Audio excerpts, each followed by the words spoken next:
அஸ்ஸலாமு அலைக்கும் வரஹ்மத்துல்லாஹி வபரகாத்தஹு.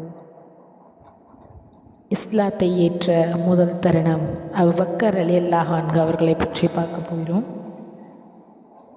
மக்கா நகரம். அந்த காலத்தில் மக்கள் எல்லாம் சிலை வணங்கி கொண்டு இருந்தாங்க. ஆனால் அபூபக்கர் ரலியல்லாஹு அன்ஹு அவங்க மட்டும் வேறு மாதிரி இருந்தாங்க. அவங்க ஒருபோதும் சிலை வணக்கம் செய்யலை, உண்மையை தேடிக்கொண்டிருந்தாங்க. ஒரு நாள் முகமது நபி ஸல்லல்லாஹு அலைஹி வஸல்லம் அவங்க அபூபக்கர் ரலியல்லாஹு அன்ஹு அவர்களை அழைத்து சொன்னாங்க, அல்லாஹ் ஒருவனே, நான் அவனுடைய தூதன் அப்படின்னு சொன்னாங்க.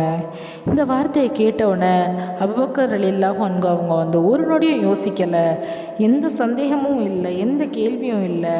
உடனே சொன்னாங்க, நான் நம்புகிறேன், நீங்கள் அல்லாஹ்வுடைய தூதர் தான் அப்படின்னு நம்புகிறேன்னு சொன்னாங்க.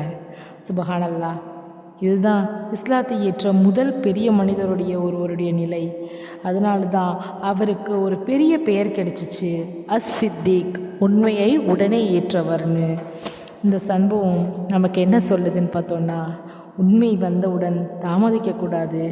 ஈமான் என்றால் முழு நம்பிக்கை, அல்லாஹ்வின் வழி தெளிவானது. இன்று நாம் சிறிய விஷயத்திலேயே சந்தேகம் வைக்கிறோம். ஆனால் அபூபக்கர் ரலியல்லாஹு அன்ஹு அவங்க ஒரு நொடியிலேயே நம்பினாங்க. சுபஹானல்லாஹ். ஒரு மனிதர் ஒரு நொடியில் இஸ்லாத்தை ஏற்றார். யாருன்னு தெரியுமா? அவர்தான் நம்ம அபூபக்கர் ரலியல்லாஹு அன்ஹு. இந்த பயான் உங்களுக்கு பிடிச்சிருந்துச்சுன்னா லைக் பண்ணுங்கள், ஷேர் பண்ணுங்கள், சப்ஸ்கிரைப் பண்ணுங்கள். மறக்காமல் அந்த பெல் ஐக்கானை ப்ரெஸ் பண்ணுங்கள். நாளை ஒரு புதிய வீடியோக்காக காத்திருங்க.